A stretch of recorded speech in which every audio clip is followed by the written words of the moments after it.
अच्छा जी, अब हम बात करते हैं लैब नीज़ीरिया गोनोरिया की लैब डायग्नोसिस की। लैब डायग्नोसिस में वही हमने दो काम करने होते हैं, ग्राम स्टेनिंग करनी होती है एंड कल्चर करना होता है।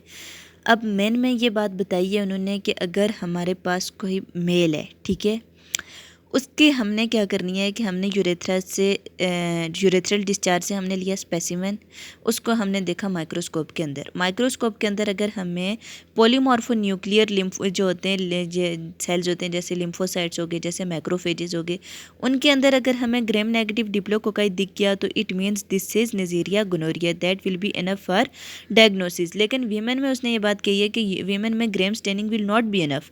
क्यों? उसमें हमारे पास कल्चर भी करना होगा। अब इसके रीज़न क्या है? क्योंकि हमारे पास जो नॉर्मल फ्लोरा होता है ना, वहाँ पे ग्राम नेगेटिव डिप्लोकोकाई प्रेजेंट होते हैं। तो अगर हम ग्राम स्टेनिंग करेंगे तो हमारे पास फॉल्स पॉजिटिव रिजल्ट आ जाएंगे। इसी तरह से हमारे पास बाजू का फॉल्स नेगेटिव रिजल्ट आते हैं, क्योंकि जो हमारे पास छोटे छोटे स्मॉल नंबर ऑफ गोनोकोकाई होते हैं ना, वो हम ऑयल इमर्जन लेंस की मदद से देख नहीं पाते। तो इस वजह से या तो हमारे पास फॉल्स नेगेटिव रिजल्ट आ जाता है या फिर हमारे पास फॉल्स पॉजिटिव रिजल्ट आ जाता है। फॉल्स पॉजिटिव इस वजह से आता है क्योंकि हमारे पास नॉर्मल फ्लोरा में ग्राम नेगेटिव्स प्रेजेंट होते हैं डिप्लोकोकाई, और फॉल्स नेगेटिव इस वजह से आता है क्योंकि हम स्मॉल नंबर ऑफ गोनोकोकाई को देख नहीं पाते। अब इस वजह से हमारे पास कल्चर नेसेसरी हो जाता है। अब कल्चर कैसे होता है? कल्चर में दो बातें याद रखना। अगर तो हम ले रहे हैं ना स्पेसिमेन म्यूकोजल साइड से, जैसे हमने यूरेथ्रा से लिया, जैसे हमने सर्विक्स से लिया, तो उसकी वजह से उसको हम कल्चर करेंगे थायर मार्टिन मीडियम में। अब थायर मार्टिन मीडियम क्या है? चॉकलेट एगर है जिसमें एंटीबायोटिक्स साथ होती हैं। एंटीबायोटिक्स क्या करती हैं? जो हमारे पास नॉर्मल फ्लोरा होता है ना, उसको सुप्रेस कर देती हैं।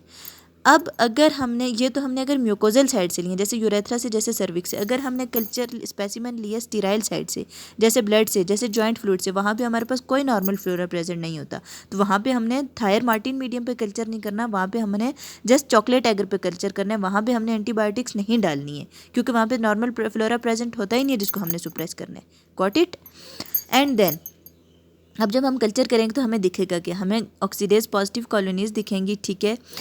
और उसके बाद हमने इसकी आइडेंटिफिकेशन कंफर्म करनी है फर्मेंटेशन से, क्योंकि जो हमारे पास गोनोकोकाई है ना, वो सिर्फ ग्लूकोज की फर्मेंटेशन करेगा, वो माल्टोज की फर्मेंटेशन नहीं करेगा। जबकि जो नीज़ीरिया मेनिनजाइटिस है वो ग्लूकोज और माल्टोज दोनों की फर्मेंटेशन करेगा।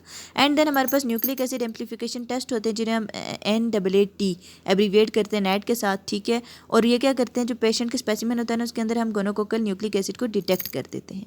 That's all about Neisseria gonorrhoea. If you have any query, you can ask.